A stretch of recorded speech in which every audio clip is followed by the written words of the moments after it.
Hey guys, you're welcome back to our channel, and if you want to see how this look was created, please keep on watching. Today's tutorial, we're just going to be showing you a really subtle makeup effect. I'll be starting off by going in with my moisturizer, and the moisturizer I'm using today is from CosRX. This is one brand that I've come to love over the couple of months using them. The way you just instantly hydrate the skin, oh my god, it is top notch. For this look today we are achieving, I'm not really going to be going overboard with the look. I'm going to be keeping my prep as simple as possible. So as soon as I was done with my moisturizer, the next thing I took on was my smoothing primer, and I like to use this smoothing primer from the Smashbox. This particular primer in person is a smoothing effect, and I use it on almost all my clients. You just leave their skin feeling a little more smooth and then less bumpy and rough. I like this primer. I highly recommend it into your routine, personal or as a makeup artist. The next step you want to do is to dry those two products into the skin and apply my hydrating spray. Like I said, our prep today is going to be really simple. I'm using my Omori Code hydrating spray. I'm just going to apply properly over to the skin. For foundation, I combine these three foundation shades. We have the Huda Beauty foundation, we have the Fenty foundation, and then the Estee Lauder foundation. I combine all three foundation, one pump of each, and then I just went ahead to blend over my skin. I demonstrated how my beauty blender should be soft enough. As you can see, I literally just made this blender damp. It was not too soft, so I just sprinkled water over it just to loosen it up a bit, and then I'm blending. My model's neck is slightly lighter than her face, so I went in achieving a foundation that is slightly lighter than her skin color just to brighten up her face to her body. Next up, I went in with my contour. Of course, I like to use the Juvia's Place contour stick, and the shade I'm using today is the shade Adisa Baba. I'm just using this contour shade and I'm just blending around the temples of her skin. I went in with my blush and I'm using the TM Essential blush in, I can't remember the names, but it's a yellow, sorry, it's an orange and a pink shade. I didn't want to mix them on my mixing tray, so I'd like to do this a couple of times. I just pat my first color and then pat on my second color almost immediately, then blend them in with my beauty sponge. As you can tell, I use my beauty sponge for 60% my general routine. So I use it for blending, then introduce my brush along the lines of my makeup process. So blending that blush, I like to make sure my blush is very seamless.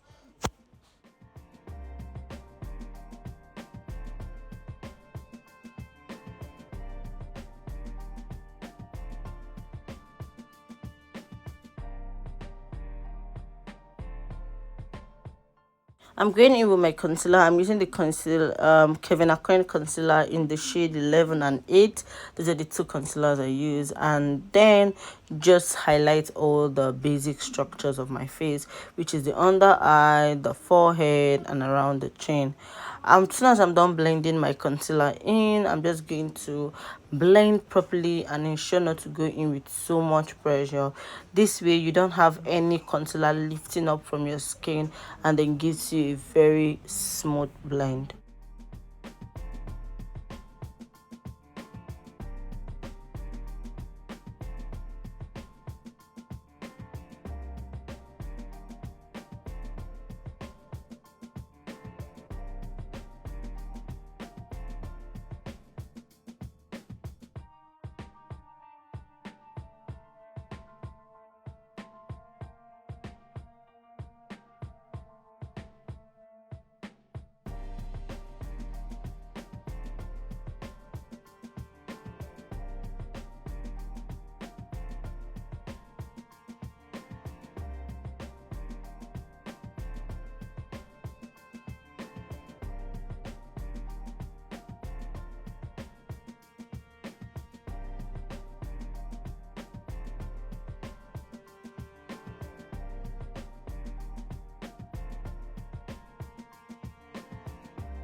If you find this tutorial informative, educative, and you like and you want to see more of videos and tutorials like this, please don't forget to share these videos with your friends and family, your loved ones, and also to give this video a thumbs up so that YouTube can actually recommend it to a lot of people who come and are looking for informations like this.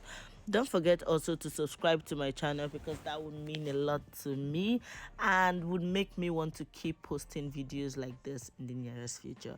Thank you so much for watching and coming all through this tutorial with me. This tutorial in particular is not a talk through tutorial, it is just a process tutorial. Thank you for coming on this journey with me, and I can't wait to see you in our next tutorial. But before I head out, don't stop watching, because we applied gloss to this lip and that was the game changer of this whole look.